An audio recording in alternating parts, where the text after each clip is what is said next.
नमस्कार मंडळी, आज आपण करतोय हैदराबाद स्टाईल पालक पनीर। ही पालक पनीरची रेसिपी ना चवीला अप्रतिम होते। मस्त केलेलं पालक पनीर, वरतून घातलेली मस्त लसूण आणि मिरचीची त्यावर घातलेला तडका, त्यामुळे ना या भाजीला खूपच छान चव येते। तर यासाठी कढईमध्ये थोडंसं तेल गरम करायचं, त्यामध्ये मीडियम साईजचे 2 कांदे नरम होईपर्यंत परतून घ्यायचे। कांदे नरम झाले की त्यामध्ये 1 टोमॅटो घालायचा आहे। टोमॅटो घातल्यावर आपण थोडंसं मीठ आणि साखर घालायची आणि टोमॅटो नरम होईपर्यंत परतून घ्यायचा। टोमॅटोबरोबर 3 ते 4 हिरव्या मिरच्यासुद्धा घालून घेतल्या आहेत। त्यानंतर टोमॅटो नरम झाला की एक जुडी पालकाची पानं व्यवस्थित धुवून घ्यायची आहे, चिरून घ्यायची आहे आणि या मसाल्यातच परतून घ्यायची आहे। तर वरतून झाकण ठेवलं तरी चालेल का पालकाची पानं छानपैकी नरम झाली पाहिजे। पालकाची पानं आपली व्यवस्थित शिजलेली आहे। गॅस बंद करायचा आहे आणि थंड झाला की मिक्सरमधून हा सगळा मसाला वाटून घ्यायचा आहे। कढईमध्ये तेल गरम करायचं।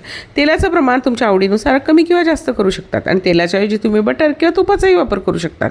तेल गरम झालं की जिरं घालायचं। जिरं तडतडलं की आपण केलेला मसाला घालायचा आहे। आता मसाला आपण परतून घ्यायचा आहे जोपर्यंत मसाल्याला व्यवस्थित तेल सुटत नाही। त्यानंतर त्यामध्ये घालून घ्यायचं आहे मीठ चवीनुसार आणि थोडीशी साखर घालून घ्यायची। आता मसाला मस्तपैकी परतून घ्यायचा आहे आणि हा छान परतला गेला म्हणजे साईडने आपल्याला तेल सुटायला सुरुवात झाली की त्यामध्ये 2 ते 3 चमचे दही घालायचं आहे फेटून। दही फेटून जर घातलं की गॅसची पॉवर कमी करायची आहे आणि मस्तपैकी हे दही 3 ते 4 मिनटं मसाल्याबरोबर परतून घ्यायचं आहे, म्हणजे त्याचंसुद्धा बाजूने आपल्याला तेल सुटताना दिसलं पाहिजे। त्यानंतर आपण घालून घेतली कसुरी मेथी, 1 चमचा घालून घ्यायचा आहे।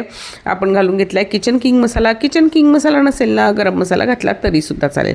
आवडत असेल तर लाल तिखट घातला आहे। मी हिरव्या मिरच्या घातल्यामुळे लाल तिखट घातलं नाही। त्यानंतर याची कन्सिस्टन्सी ॲडजस्ट करण्यासाठी पाणी घालायचं आहे, गरम पाणीच घाला।